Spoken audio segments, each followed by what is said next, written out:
and today I've got a new dessert video for you in honor of National Lasagna Day. And yes, I did say dessert and National Lasagna Day in the same sentence. We're making a kind of untraditional lasagna dessert style. We're gonna go with a s'moreo lasagna pie.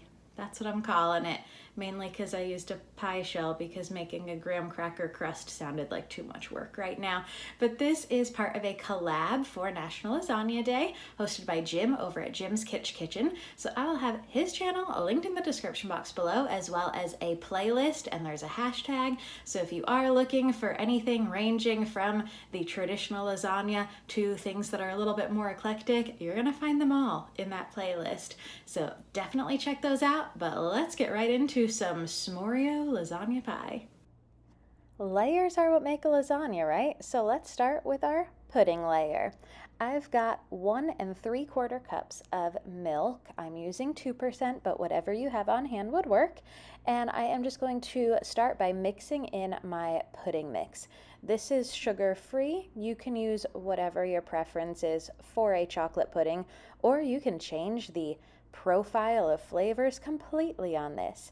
I have some of this s'mores skinny syrup that I mainly use for coffee, but sometimes I do put it in pudding and just have plain pudding and Cool Whip. But I thought this would be great for a dessert like this, so I just put a few pumps in as I mix my pudding mix.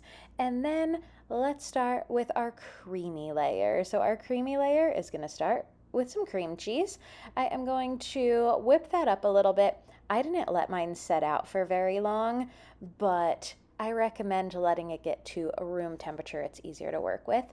And then to make this more s'more, we are going to add some marshmallow fluff to this. And I started out with just 2 spoonfuls because I was finishing out the container that I had, but I did have another container on hand, so eventually I opened that up and added a little bit more to get a bit more of that marshmallow flavor into this mixture. And I just was beating this as I went along so that it would be easier to all mix up. And then I'm adding a container of Cool Whip. This is the light version, and this is the Aldi brand version of Cool Whip. Use whatever you've got. You can use the full fat or full sugar.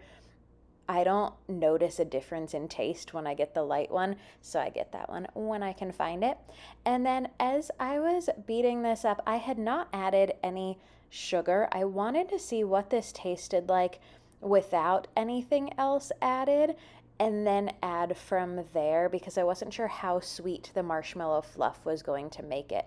So I did grab a little spoon and taste it, and it was sweet, but I decided just a little bit of powdered sugar would be good in this. So I used a 1/4 cup of powdered sugar, added that to the mixture, tasted it again, and it was perfect when I did it that way. Now here's where this becomes more of a pie. You could make your own graham cracker crust. You could make an Oreo crust. But lately, I have not been wanting to buy many groceries. I have not been wanting to cook very much.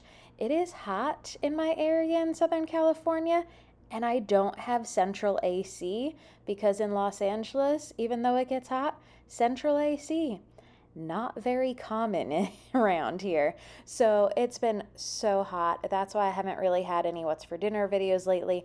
A lot of nights I don't even have an appetite with the heat. So I usually eat either lunch or dinner, but not both. So as I'm layering this up, I've got my first layer is that cream cheese mixture. My second layer is going to be that chocolate pudding. And yes, mine is a little clumpy. I don't mind it. You can mix it better than I can. You can use a blender if you'd like to mix it really smooth, but I don't mind the lumps in there. And then some crushed up Oreos to give this a little added texture. And then I am doing my second layer of my cream cheese mixture. So I did only use half in the bottom and then half right here. This is going to be a very full lasagna pie that we've got going here, but it's all about those layers. So I wanted to get multiple layers in here. You could also make this and just do 1 layer of each thing, but then it wouldn't be quite as much of a lasagna as it would be more of a cheesecake pudding type pie, but honestly, y'all, this was so good. I really enjoyed this, and it was very easy to put together. So once I do my second pudding mixture, instead of adding the Oreos here, I do a layer of just the Cool Whip. I shook it up to try and get everything, all the air bubbles maybe out, and get everything pushed down as much as possible.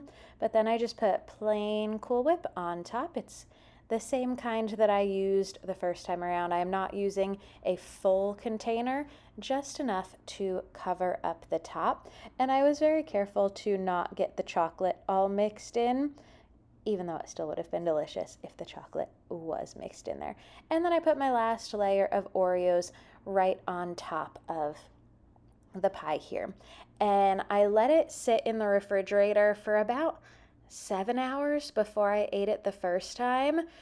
But it is one of those things that tastes better the longer you let it sit. So I recommend making this the day before you need it. But look at those beautiful layers. And the layers became even more defined the longer it sat. So let me show you a couple days in, because I was eating off of this for a week and it still stayed tasty the entire time. But look at those beautiful layers. Thank you so much for watching. I hope y'all enjoyed this video, and if you did, I hope you give it a thumbs up and consider hitting that subscribe button down below so you don't miss any more content. And don't forget, this was part of a collab, so make sure you check out that whole playlist linked in my description box below.